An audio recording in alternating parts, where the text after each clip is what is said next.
I welcome you to the first town. Well, it is the first town hall of the calendar year, and I promise not to be too long. It's probably only going to be about 30 minutes, and I will be happy to take any question anybody has to ask.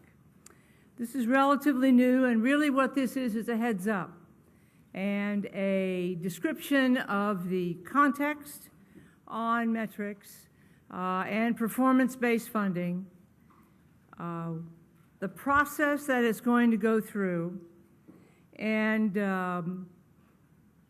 our strategy for getting better.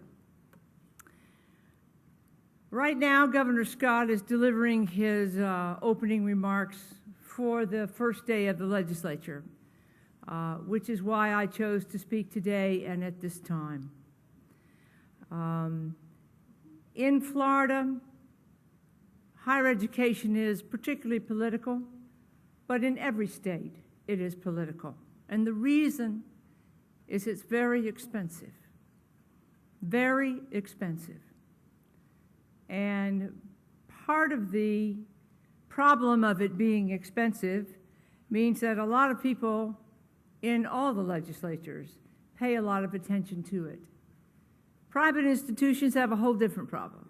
They've got $40,000 tuition, you know.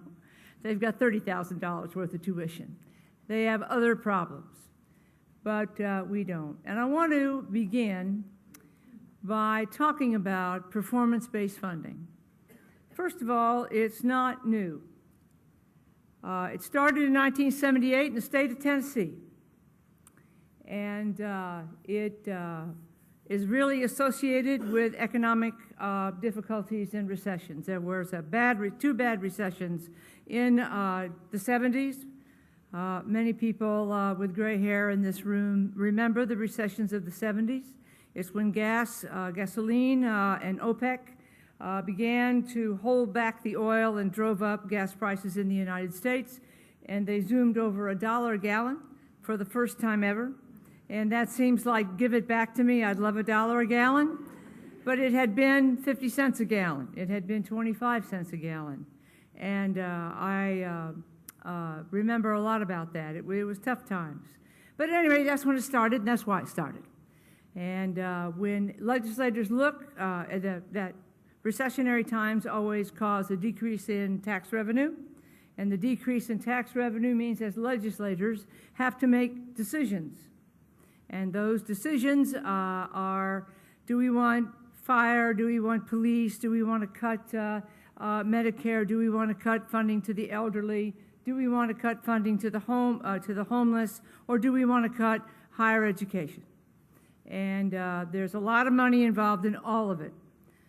So they began to, the politicians began to look at higher education and say, what have you done for us lately? What are you doing for all that money? For a long time, between World War II and the 1970s, I would say higher education was not questioned. It was good. Everybody needed a college education. You were supposed to go to college. College was wonderful. And we went there, and you didn't care what you majored in. You went there to get an education. And the boom followed, the economic boom following World War II was able to fuel the growth of colleges and universities in the United States at an unprecedented rate. And so it wasn't a problem. We didn't have a recession after World War II until the 70s. And so that's when it started, performance-based funding started. And what it really does is it measures outcomes as opposed to inputs. Inputs are enrollment, and that's how we started out. You got to have so many dollars per student, and so the more students you had, the more money you got. And so in many states, that's how it was funded up until recently for us in Florida. So the key measures of the outcomes that have developed, not the first ones, but the ones that are in vogue now, are access. They want to make sure that the public higher education system provides access to all people, not just the well-to-do or not just the children of college-educated parents, but to all people. They also want to measure progress of the students in the system, and they also want to measure completion. So access, progress, and completion in general are the three areas that the performance metrics are being developed on. For the most part, the implementation of performance-based funding in the last 5 to 8 years has been really kind of a soft landing at first. They'll run you through with no real price to pay, or they'll use new money in competition for it, and they also often will weight the variables to give you enhanced incentives for those who take at-risk students. Then there is the funding. What is developed is that the funding began using just new money back in the 70s and 80s. But in the 2000s, they began to drive, they wanted a harder driver for universities to improve their metrics. And so they began to take part of our university's base allocation, the recurring funding, and say, we are going to take money from you, and unless you increase your metrics and the ones that we want you, the legislatures and the governing bodies, that we want you to improve, we're going to hurt you financially. And that is a good incentive. What that really does, it influences institutional change.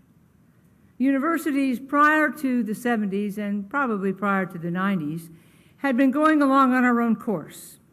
We knew what the goals should be of a higher education at the various levels, the technical schools, then the colleges, and then the universities, and we didn't change too much.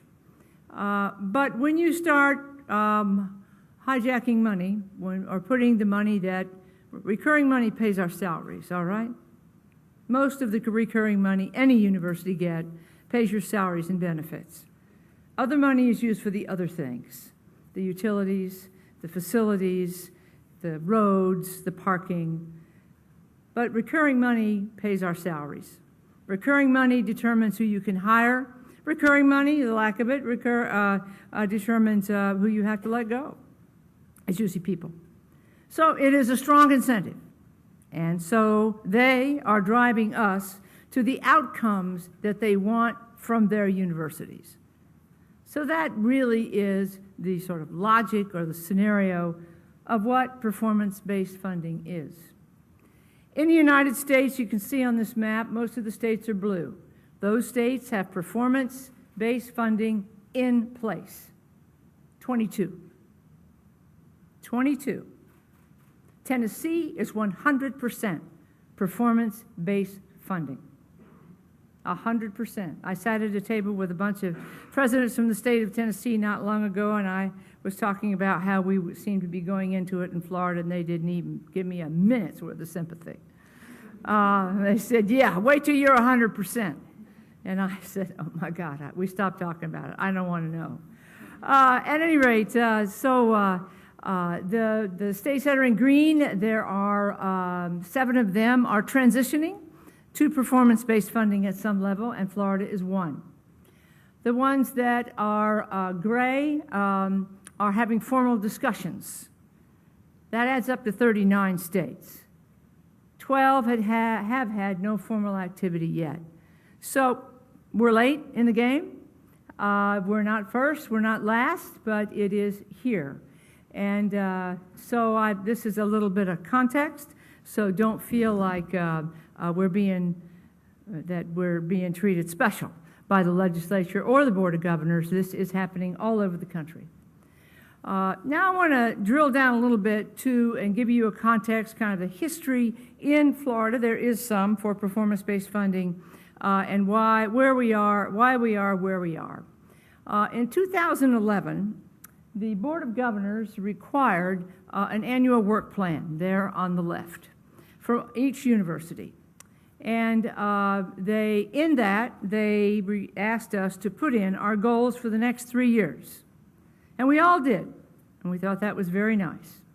Then they wanted, well, you stated these goals, how have you done meeting them? And that's called an accountability report.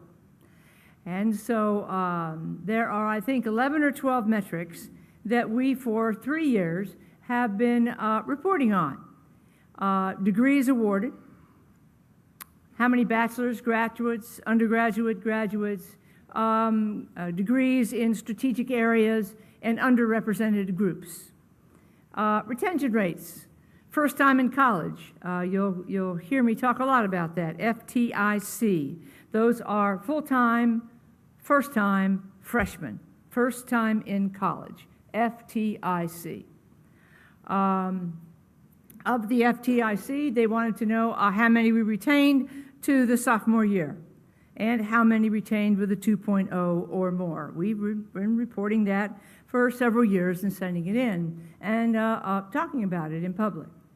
Also, they wanted to know the retention rate of other students, like transfers in on their senior year, their sophomore year, or AA transfers, or who have any state university system. So they want to know the retention rates. Graduation rates, they wanted to know that.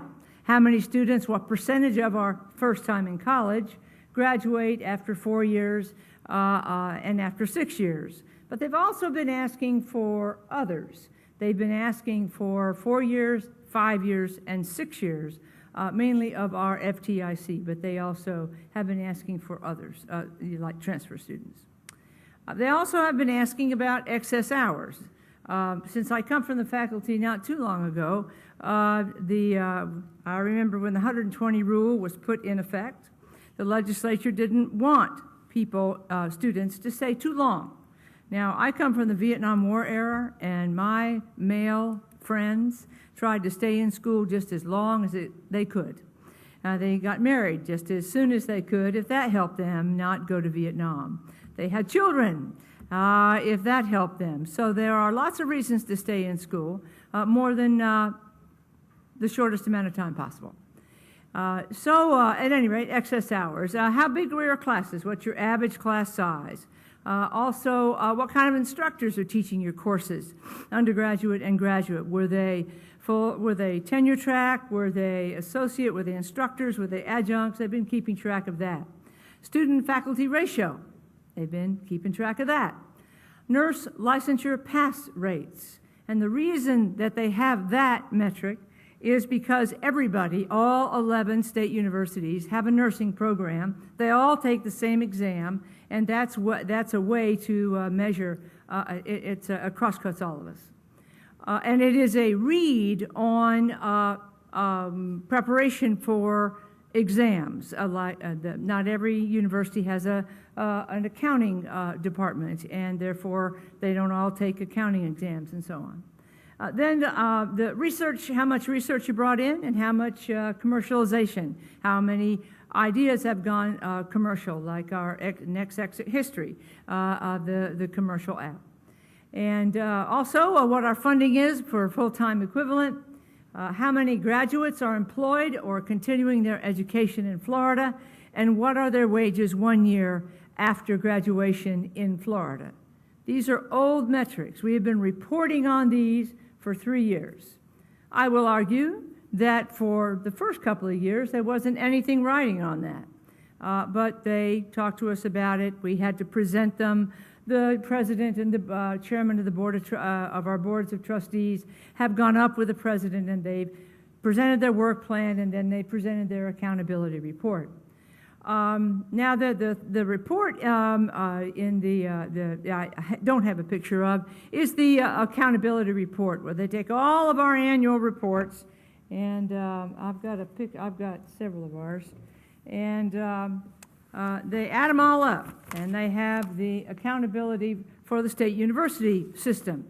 And there we can see what everybody else is doing. And it was the first time we really had seen these numbers, and them too, the Board of Governors too. So then in 2012, the strategic plan, which is in the middle of the slide, came out. And the strategic plan was important.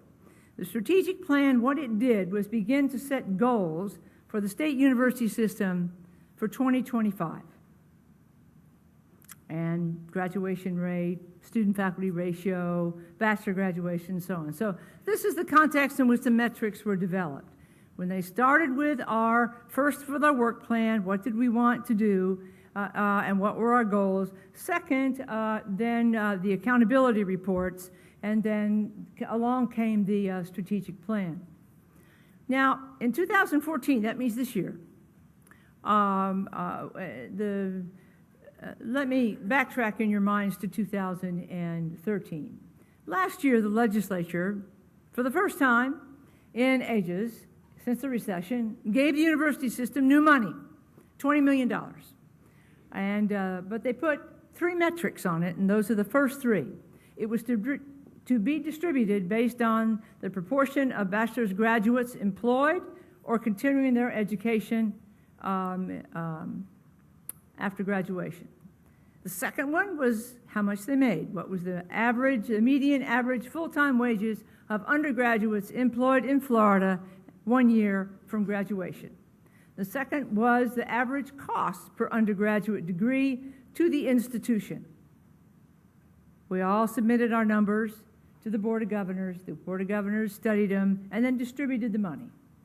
We got $1.3 million of those $20 million. So those were the first 3 performance-based funding. That was the first money, metrics, and that was the first money that was distributed. This was new money. It was on top of our existing annual appropriation and recurring dollars. And the Board of Governors began to talk about, with us as presidents and the provost, what other metrics. They thought 3 was not enough, and so they began to discuss what other metrics that they wanted to have. And they came up with metrics 4 through 8. And that is the 6-year graduation rate. They thought that was very important. And we had been reporting it, so 6-year graduation rate. Then the academic progress rate, which is freshman to sophomore of FTICs, but with a 2.0 average. You can be a sophomore in good standing with less than a 2-point average. And then graduate degree, university access, that means Pell Grants really, what percentage of Pell Grants.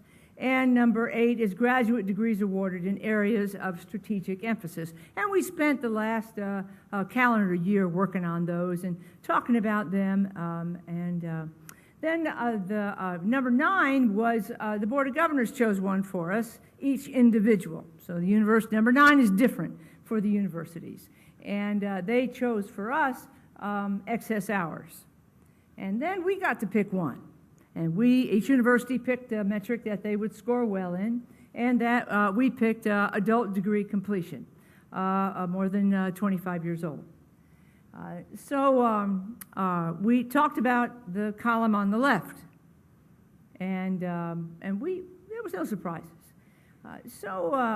Something important happened at the Board of Governors meeting in January 16th of 2014.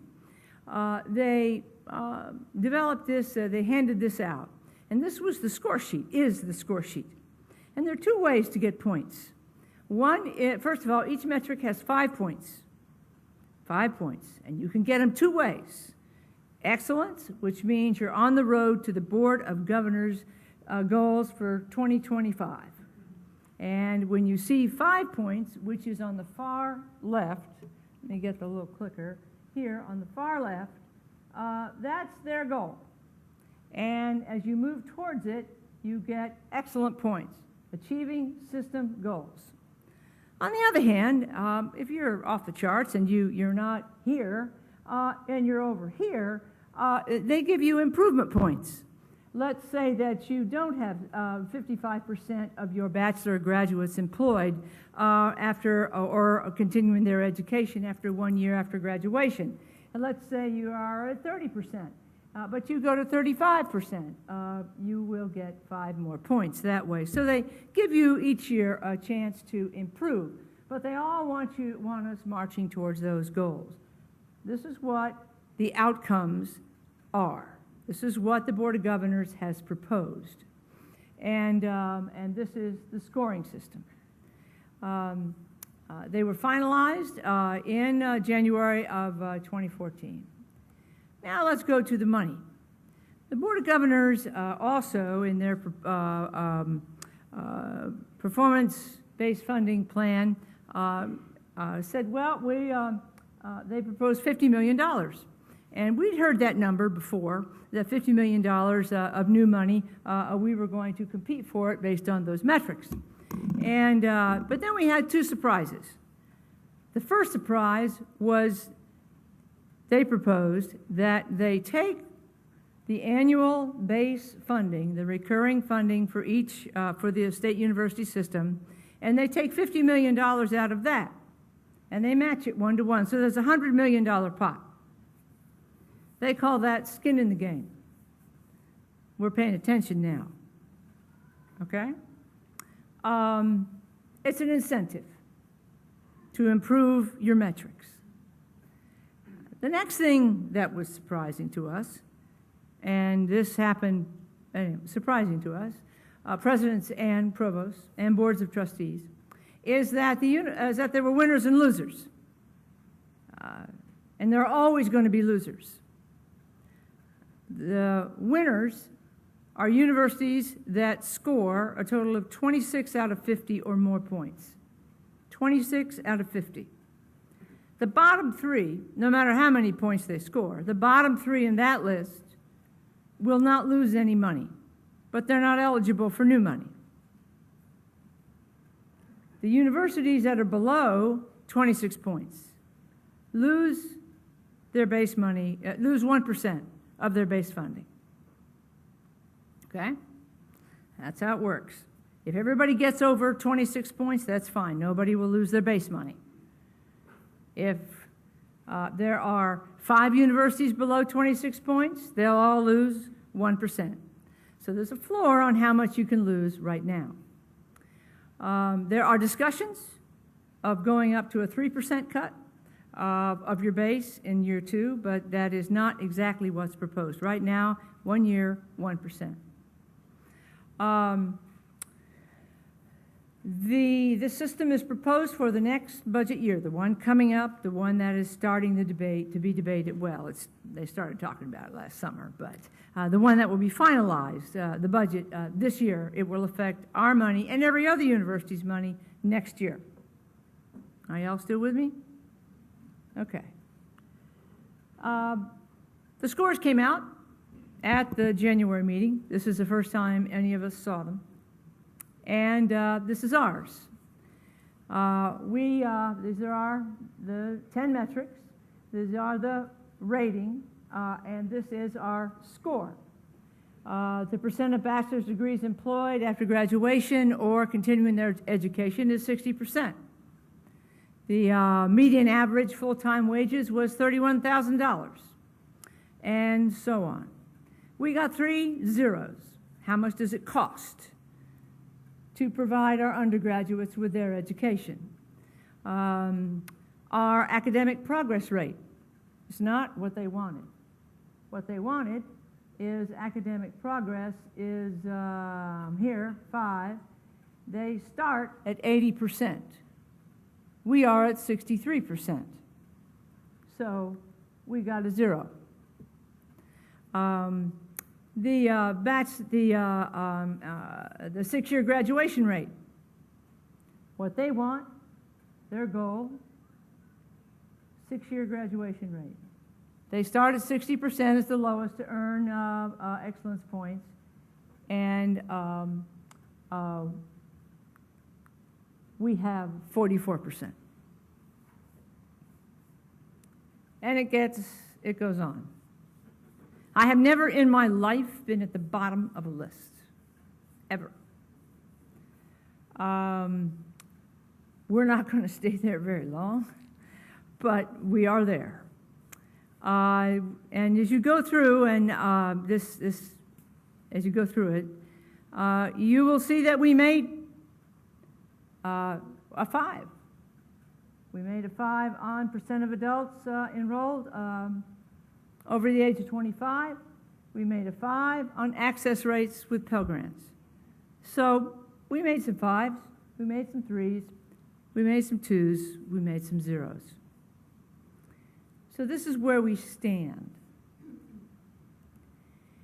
Then they sent this to the Board of Trustees. This is all the universities, and this is how they look. The winner is the University of Florida. Then comes the University of South Florida. Then comes the University of Central Florida. Then comes Florida State University. And then comes Florida International University. Now, what do they all have in common? Large metropolitan areas are Research 1 institutions. We are all being measured with the same stick. There is no, although the formulas are sophisticated in some cases, it is the same formula for all the universities, with a few exceptions. A new college doesn't have any graduate students, so they measure something else. The loser, anyway, University of North Florida, Florida A&M, and Florida Gulf Coast are all the winners. The losers are us, Florida Atlantic, and New College of Florida. So there we are. We're at 21. The one next to us is 25, New College. No, Florida Atlantic is what, 24? Okay. Now you can imagine who's happy and who's sad. You can imagine how we feel.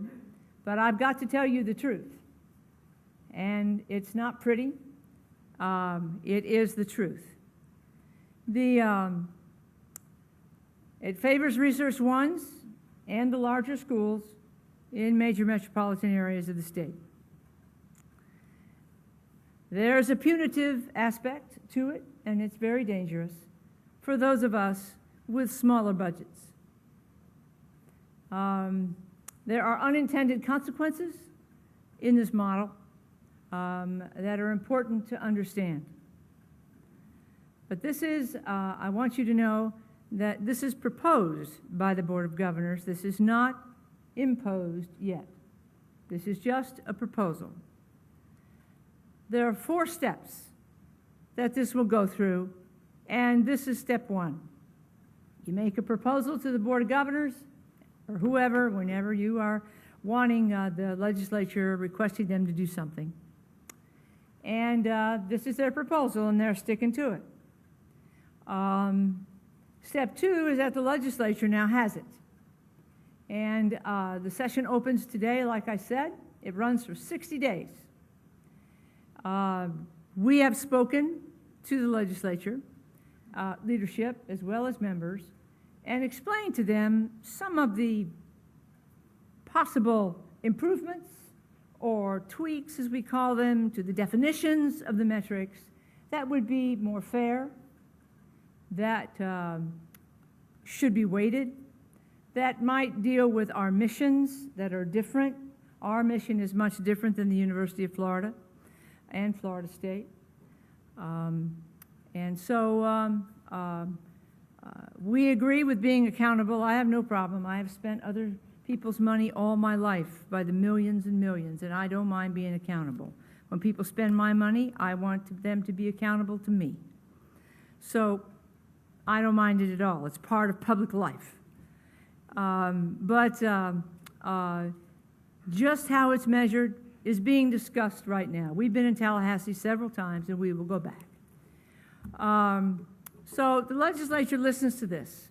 They listen to it. They decide, is it going to be a bill or not? If it's going to be a bill, where is it going to go to be heard? What committees? How many committees? Is it going to go with the appropriations bill and just be proviso? Is it going to be an appropriations committee bill? Is it going to be a bill from the House? The House starts will start this one because they're in the lead this year. It swaps back and forth every year. And so they decide. And leadership is discussing it. I will say they are taking it very seriously. They are researching it, and they are not taking this lightly at all. So whatever happens comes out. We'll know probably March, April. We've been told that this will take some time. So it might be late, like late April, that it finally gets decided. Who knows? It's such a hot topic, I don't know if they'll talk about it too long. They might just decide to go ahead and do something, but I don't know. Okay, so anyway, something comes out. And it will have money attached to it. And the governor proposed $40 million. The Board of Governors is requesting $50 million. The Senate would like more money in the pot for a match and more money from the legislature. They would like $100 million each. Others would like less. So they'll debate those issues in the legislature this session. And once this bill comes out of the legislature, it's sent to Governor Scott. And Governor Scott will sign it or he will veto it. Now, being the smart legislators that they are, they will not want to give the governor something that he will veto, so they'll run it by their staffs and they'll get a feeling for what his limits are. So this is the way it works in our country. This is the American version of democracy. All right? It's not the Ukrainian version of democracy. It's not the Canadian version of democracy. It is ours and ours alone, and it works. We're a wonderful country. We're rich. We're powerful. We have a fine higher education system, but this is how it works in this country. And so anyway, so the governor decides if he vetoes it, it's over. There's no money, there's no metrics, there's no nothing. If there is a bill that he signs, then it will be sent to the Board of Governors to implement. And the Board of Governors is over all of our state universities. So that's, he usually signs the bills by Memorial Day in May. And so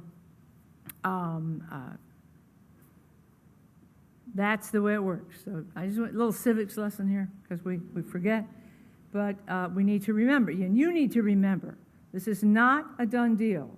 The numbers you saw are proposed. They're based on assumptions. They're based on predictions. They're based on formulas that someone else, not the legislature, generated.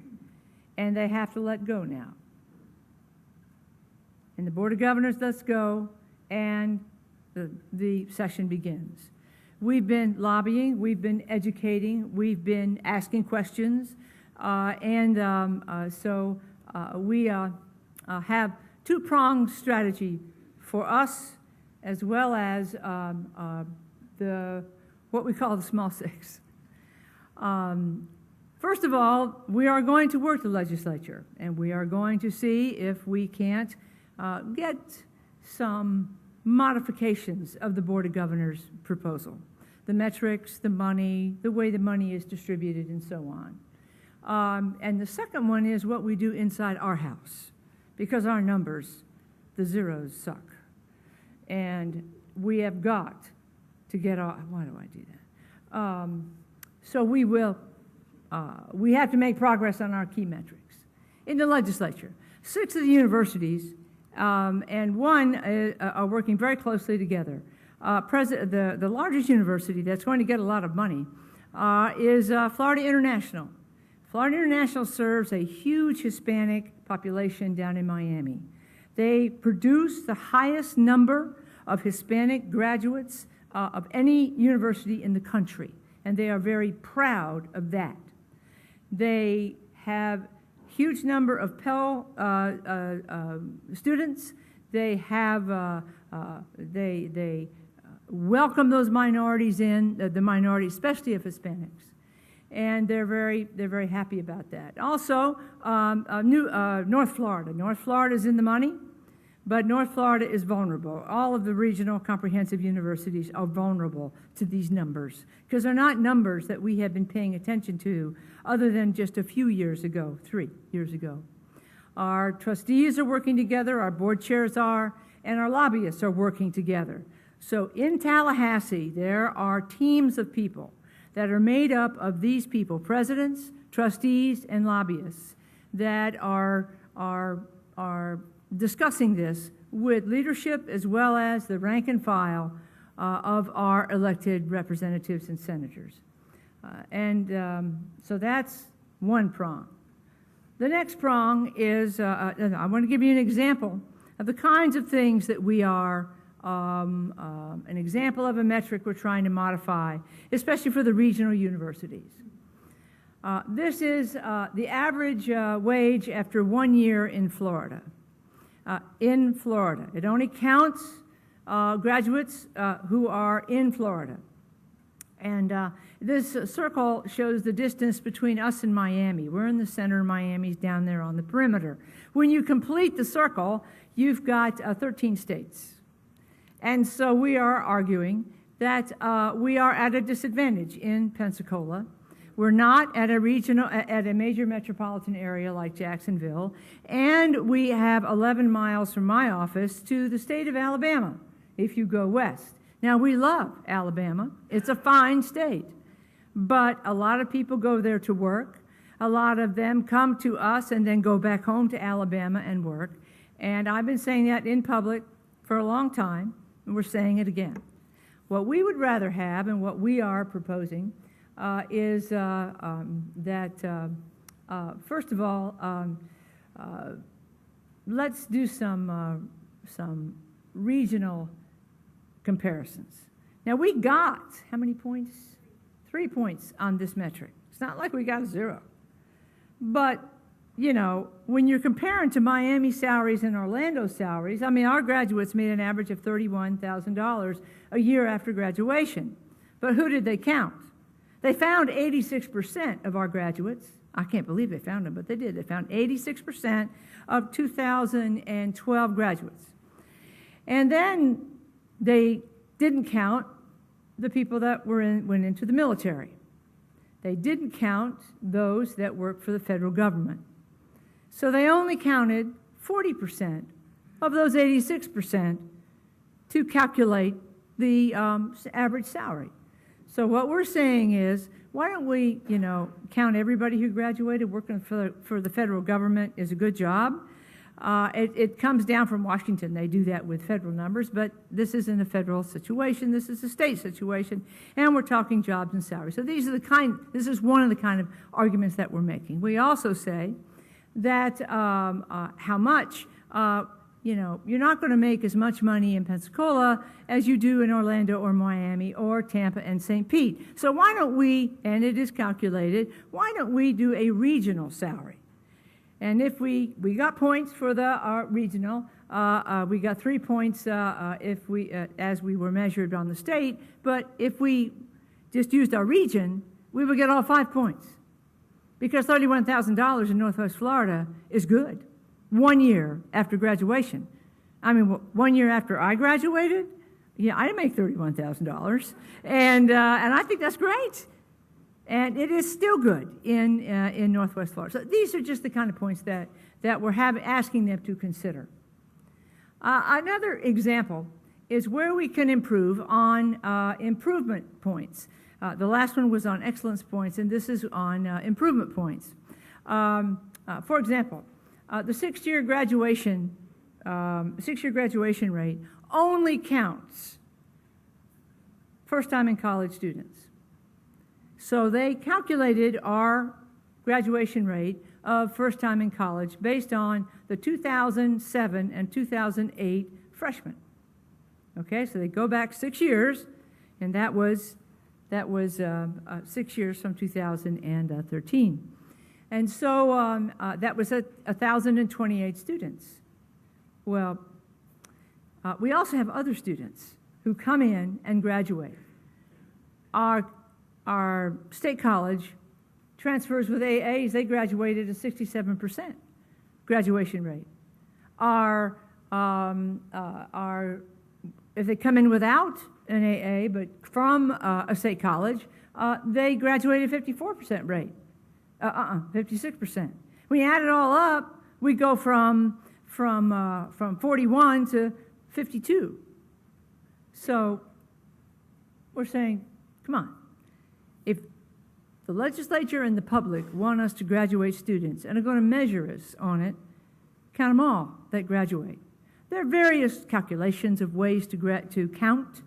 Did they graduate from a state university system? Did they go from here to another state university and graduate? How does that count? And how do you share them with the place that they graduated from? But this is pretty simple. Nobody would argue these are our students that get a UWF degree. So we hope to change the definition. And we hope that we are successful. And we're working other points, but we wanted to give you some ideas of some examples of what the metrics how we're working different metrics in the legislature. Now let's talk about the University of West Florida. The vice presidents and I have gone over these metrics with a fine-tooth comb. If you in your mind's eye remember our slide of our numbers and our points, we got some 5s. We're going to keep that going. We're not going to worry. We're going to worry about them. We don't want them to slip, but we're doing good. The cost of a degree, there's not a lot we can do about that. Our cost is lower.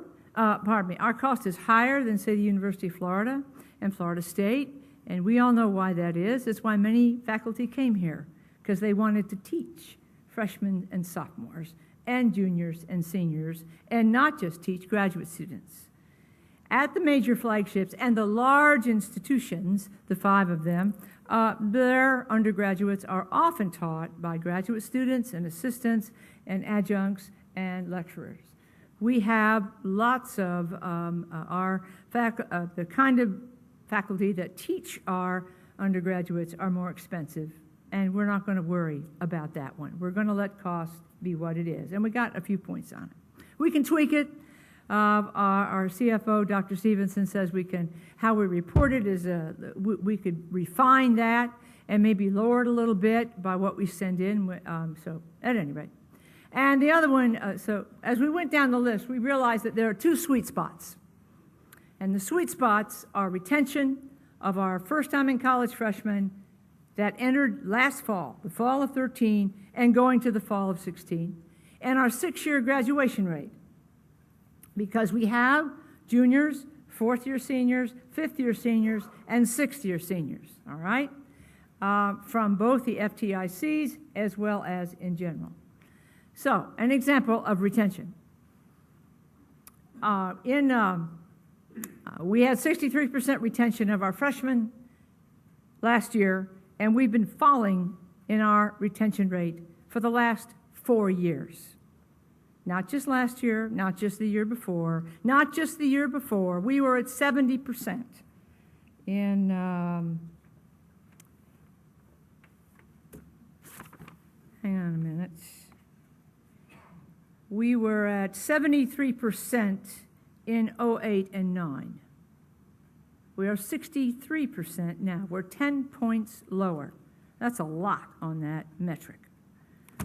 All right, but the issue is that we're talking about a small number of students. We only have to retain 829 to meet our 63% of last year. Now, they have to have a greater than 2.0, and the retention rates for greater than 2.0 was 42%. So, it only counts this time with the Board of Governors proposed metric if they have better than a 2.0. On the other hand, to get improvement points, we only have to add 13 students more than we had last year. To raise it 2 points, you can see on the slide, 26 students. To get 3 points, it's 869 students. It's 40 students. And so to get 5 brand new points, which we can affect next year for the following year's budget, we only have to add 66 students to our retention plan. All right? Now, with a 2.0. So what have we been doing? We've been developing with Dr. Gaiman, Dr. Bailey, Dr. Saunders. We have been not just talking about it, but doing it. The list is small. Provost Saunders says, we're not talking about 1,000 students. We're talking about, what, 50 to 100? max 66 out of that. The students that are freshmen right now in their second semester that have a 1.8 to a 2.4 are vulnerable. They're vulnerable. In other words, they make a couple D's, they're not going to count for us, and they might not come back. So let's talk to them now, and they have been talked to. And they have been fun and asked, what's the matter? Are you doing all right? How are you? Not just the early warning, but how are you doing? You know, are you attending class? Are you able to buy food? Are your money all right? And if they're having money trouble, they go to a workshop. If they're having study problems, they go to another workshop. If they're having grades or stress problems, they go to another workshop. So we're tending to them, and we're watching them. The professors know who they are. The department's got a list. Watch these, because it means a lot to our bottom line. And besides, our number's terrible anyway, and we need to improve it for the good of the students. Period. We've been talking it for 5 years since I've been president, and it's been going straight down.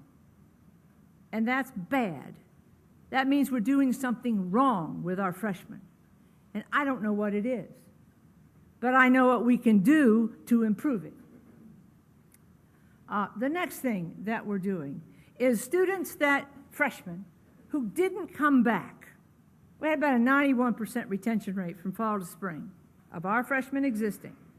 If they dropped out in the spring, there are 113 of them? 118. There are 118 of them. If we can get them back in the fall of this year, of 14, they'll count. They've been getting phone calls. Why'd you leave? Why do you need to come back? What's the problem? Can we give you a hand? Is it money? Is it not money?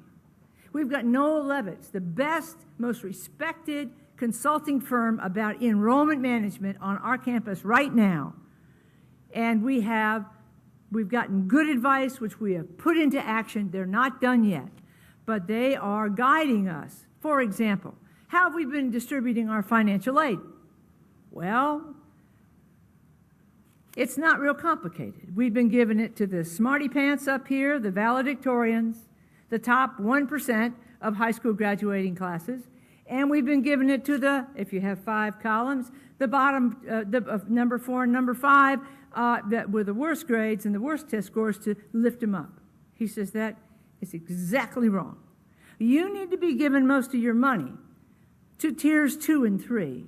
They're your good old B+, A- students. They get a B. They'll get an A now and then. And they stick with you. Help them. Give them the financial aid. That's where the biggest part of your money should go to. So that's how we're dealing with retention. This is just a couple examples. Dr. Bailey calls it the I want you back and the finish strong for grades. And I think it will work. We are optimistic. It will not affect next year's budget. It will affect the next year's budget, the budget of 14-15. No, 15-16. Okay? Another example, 6-year graduation rate. Here we are with the first-time college students who started in, the ones we're going to get counted on next, started in 08 and 09. Okay. Well, only 95, 2 is in the bottom green, only 95 are still with us. Most of them have graduated, moved on, whatever. Only 95, first time in college. The cohort was about 1,000. Only 95 are left, but 70 are seniors. We've already moved this metric from 42 to 44% from last year to this year. And we have 23 students, probably out of that group of 70 of seniors, who have applied for graduation, okay? If we can get 13 more of those students, those 70, to finish by the end of the summer term, we will get 5 points, improvement points. Now, I just added up 10 points we can get. Pretty easy. Don't you know we're going to scour that that group of 70 and find out what it will take to get them graduated. When you break them down like this, these are our sweet spots, and we should have been doing all of this before. It took us a while to find Provost Saunders. It took us a while for her to find Geoffrey Gaiman. It took us a while to find Patrice Moore, our retention director. But we've got these people in place. We don't have to fire anybody. We don't have to hire anybody. We don't have to, in leadership, we don't have to search. They are in place, and they are implementing these things right now. So I'm here to tell you that I'm pretty optimistic that we're going to get off the bottom. We're going to improve it. Because these two things we can push every year. Others will take longer. Some we can't move very, very easily. So that's an example. Another example of how we can run this. I will tell you. I'm here to tell you, performance-based funding is going to happen. It is here, and some version is going to come out of our legislature. So it's up to us as political folks and as academic folks to deal with it. We have the capability to meet this challenge. Nobody expects us to get off the bottom, okay? Everybody thinks we're lousy. Everybody thinks we're going to be there forever. We are not. You're looking at, in this room, who helps the University of West Florida, and it's us, and the people that we serve. I am sure that we will focus on this. I am sure that I understand what's going on. What's going on is the economy. What's going on is that we have been cut for 5 years in a row. We've lost 30% of our recurring funding already, and so have all the other universities, well, except for the flagships. And that's not coming back. And now, any new money that the universities get is going to be based on our performance. That's driven by metrics that our taxpayers want us to do. Now, most of you know I'm an archaeologist, and I have looked at the long view of time and the short view. And I will tell you that change is constant. Nothing will ever stay the same. No matter how much you love it, no matter how much you hate it, it is going to change. But it doesn't change at a smooth pace. It changes in great leaps. It's called punctuated equilibrium. And we try to stay the same for a long time, and we resist it, and we resist it. Little changes happen, but we can tolerate it within the system that we have. It's like adding one more chair at the table, then we add 2 chairs to the table, and then all of a sudden you've got 6 kids, and you've got to do something seriously different. So we've been able to absorb performance-based funding without having to pay serious attention to these 10 metrics, because we have been on a slide on some of them for my whole presidency. But they got my attention. They've got everybody's attention, and we should be paying attention to them. I am sorry that we haven't found ways to improve them before. I will tell you, before they got into our base funding, we were already focusing on that. That's why we've hired the enrollment management leadership team. That's why we have a diversity AVP. It's why we have the new senior leadership that we have. So we're already ahead. But this change seems fast. It seems all of a sudden. Now they're into our base. And I want you to know that they're into a lot of states, universities, bases all across the country. Tennessee's got 100% of this every year. They basically start out at 0 every year. So we're not there.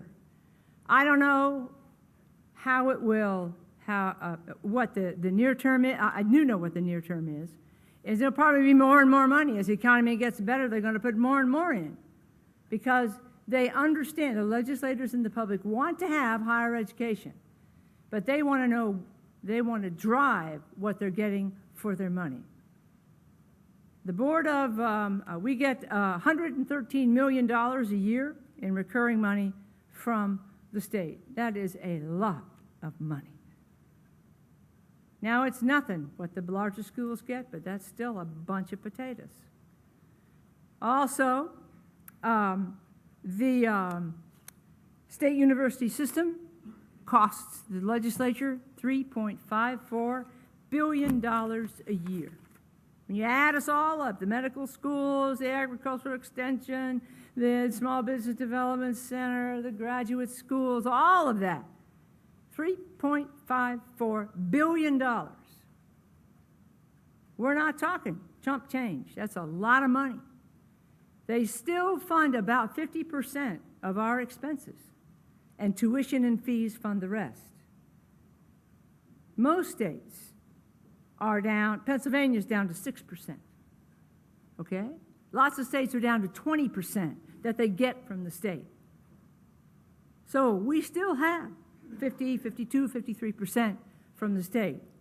So we're better off than many people. Our tuition is the 45th in the country, low. We're on the bottom. It's cheap if you're a Florida resident. So we have some positive things.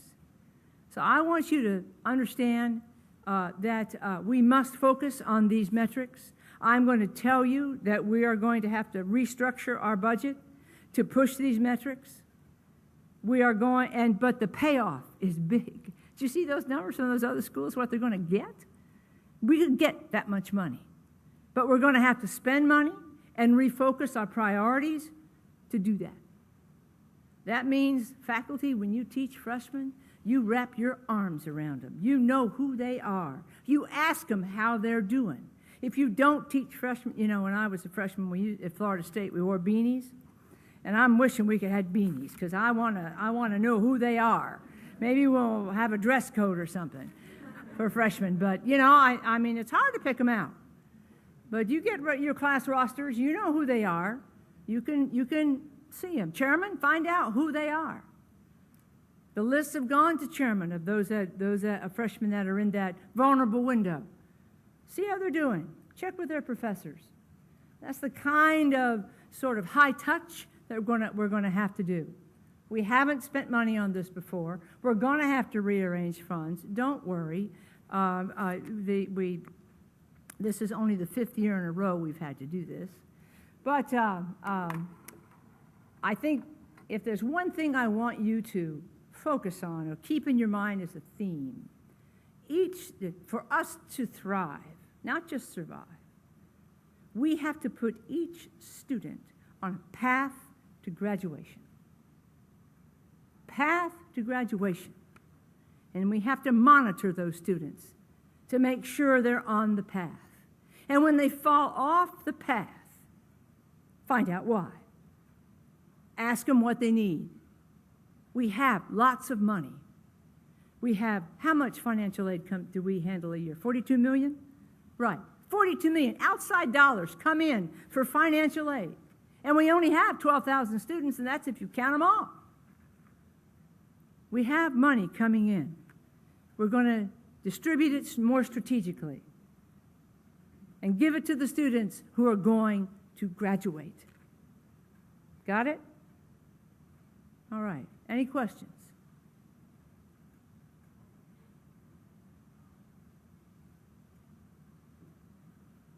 Yes.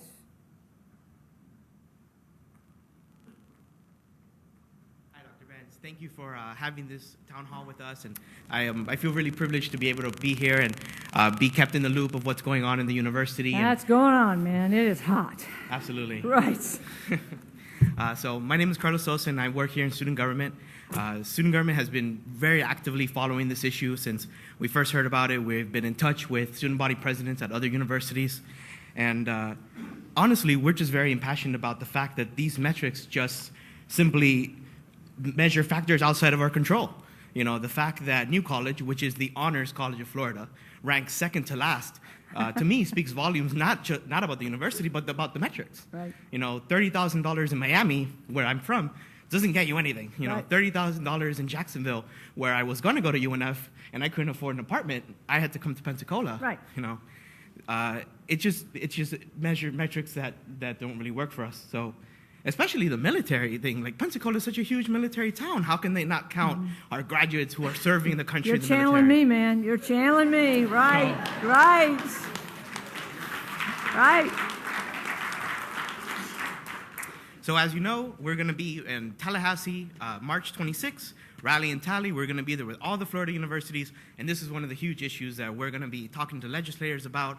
And since, you know, performance-based funding is coming, at least it can come in a way that is fair. You know, at least it can come in a way that doesn't take money away from us and then expect us to do more with less.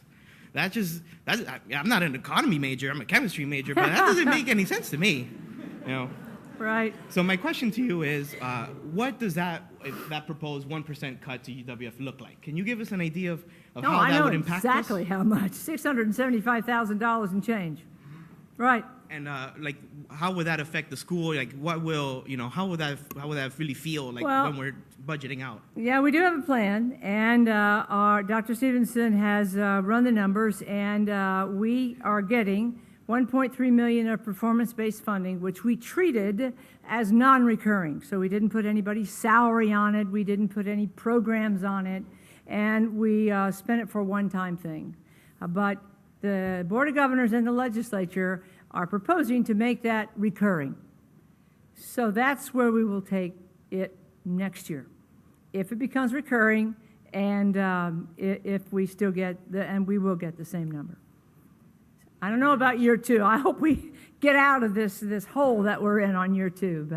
But anyway, yeah. You're welcome. I'm open. You got any ideas? Got any suggestions? Find out who the freshman. Yes, sir. Come on.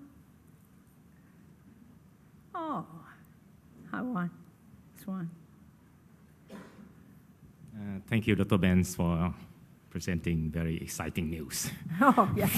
Sure, Swan. It's exciting. It is exciting. As a faculty of UWF, I think that all the criteria used, we challenge, we meet like from 1 to 6 or 7, and in strategic vision. Let me get to them. Yeah. There. Okay. Those? Yeah. In your strategic vision, you focus on something like retention. That means the faculty try to keep. Right. Let me go to the Board of Governors here. Here is retention, academic progress. Yeah. Right. Freshmen to sophomores with a 2.0. Yeah. You think that if we focus on one point, like retention there, if we try to increase one criteria, that will be affected, the other decrease, for example. Yes, they are related, and you're exactly right. It should also improve our 6-year graduation rate, because those students will continue on and graduate that would have fallen through the cracks and not return. Usually when they don't return for their sophomore year, they don't come back, and they don't graduate here if they even go back to college. Yeah. We've called every one of them for the last 3 years and asked them why they didn't come back, why they left, and it's financial or grades. For example, if I have some student, the grade that will be, I don't know about try to do the best they can, but the grade they will be like C or D, and right now I try to raise their grade. That will be is good for one criteria like retention, but in the other way, when they graduate, how about the business? When they hire them, they will check the performance. And that's what affected number 1 or number 2, I don't know. But if we increase this focus, will we decrease the other criteria? You're exactly right. They are related. And I think retention and graduation affect many other metrics. and they're very powerful metrics. Yeah. Yeah, Yeah. Okay. Okay. Thank you. you bet. Sir, yeah. And I know many of you have fourth and fifth year seniors in your classes. Granted, right now they're only counting those that started as full-time freshmen here or part-time freshmen here, but you could find out in your classes who are fifth year seniors right now and ask them what will it take for them to graduate next year. What will it take? And try to tell one of us what they need so that we can get it to them. It might be offering a directed study, a course out of sequence. Our academic programs are usually in a 4-year or a 2-year sequence. And if someone is in their 4th year or their 5th year, they'll have to wait, often have to wait for a course until they're a 7th year senior. We have more seniors than any other class in the university. It is by far, it's huge, 3,000-4,000 of them. And ask them what they'll need. And if it is a course out of sequence that can be given by a directed study, pay your faculty, give them a break, whatever, to get them to want to deliver that course. It could be something as simple as that. Or they ran out of money and they had to work more. Go see Dr. Gaiman and ask her if there's any money left on the table. And she's going to probably say yes. And so that student can work 20 hours a week instead of 30 so that they can take the courses they need to finish.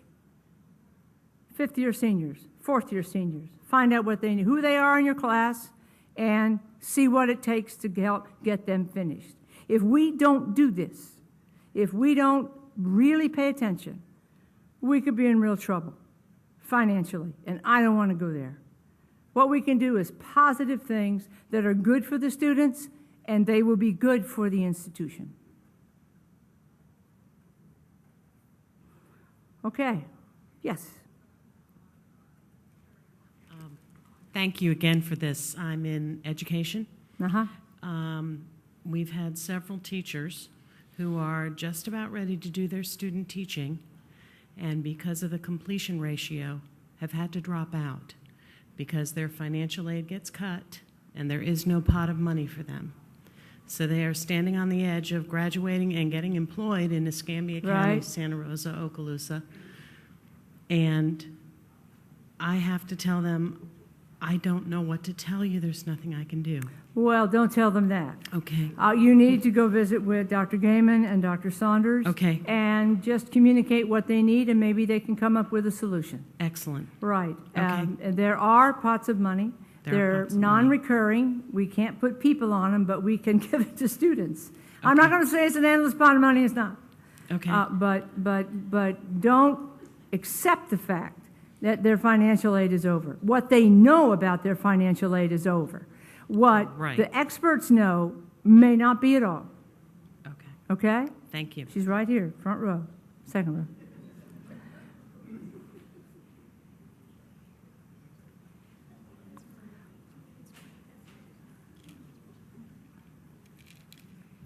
Hello, I'm also from education. Uh-huh. And I was concerned about the metric, graduation without excess hours. Yes. And if it is tied with our first time in college freshmen, what they come in with, what they request as their major, and then when they change their major or they do a dual major, they're still stuck with their original when they came in as first time in college freshmen. Is there any way that we can encourage them so that they are actually applying for 2 majors when they come in as first time in college freshmen, to freeze that so that when they get down to being 4th, 5th, and 6th year seniors, they're not hit with excess hours where they may not be able to graduate because they can't afford it, and maybe financial aid will not fill in the gaps. Well, Thank you. Yeah, that's a good question. And we have let we do let students change their grade without any advice. You can do it online. Change your major, not their grades. God, sorry, no. Right? No, they can change their major by themselves. Oh, yes, yes. Right, and that's worrisome. You know, on your line of thinking, what I would like to see, the answer is we don't do that, and they can declare 2 majors. But you know, one thing students usually know is whether they want to go into the sciences or the engineering area or the social sciences or education, the big colleges, I guess you could say, the big areas of disciplines. And when you go into the sciences, you need to take, there are some gateway courses, college algebra, calculus, other chemistry, other courses that are difficult courses. They should take them early and do well or not, and then, you know, and find another science that they like. So I think that can be improved. And I think but you're right, changing majors is what is killing a lot of them. And also allowing them to double major. But what I was told by a colleague, this Yeah. has not anything to do with, you know, basically not knowing what they want to be, or maybe changing the major 2 or 3 times, or creating down the road Right. two majors. I was told, and this may be incorrect, that when they come in as first time in college freshmen, when their excess hours comes in is no longer based on what their major is at that time. It's locked in as freshmen. And so, therefore, it doesn't really matter, and they get hit with this. If that's wrong, great. If that's not wrong, we need to at least look at that and see maybe if they did have that when they come in a dual, then if they had a little flexibility, it's not going to hit them when they're seniors. If that's wrong, Right. then I think I need to understand excess hours better. But if that is a problem, then that may be something that can be addressed. That's right. Thank you very much. I will say that one of the things we are prioritizing is more academic advising. There are several ways that we are going to prioritize that, but that is, sometimes it is a product of a student avoiding advising. I had plenty of students who avoided my advice and found a way to get my signature or my whatever and permission or you know, trick the system. I used to do it when I was a student. And there are also faculty who don't like to do advising, and it winds up being the secretary or the office manager. And while they do their best, they're not always there, but they're often there more than any faculty is there because they're there 5 days a week, 8 to 5. And so what they don't have a good feeling for is the profession. And that's part of why we have faculty advisors, is to advise them about their professions. I had many students who wanted to be an archaeologist, and there was no way they were going to do well for a million different reasons. And you need to tell them that, or what's involved, how long it will take, what the salaries are, what kind of degrees that you need. And good academic advice, I think, is at the root of this, and we need to do more of it, and we will. We will.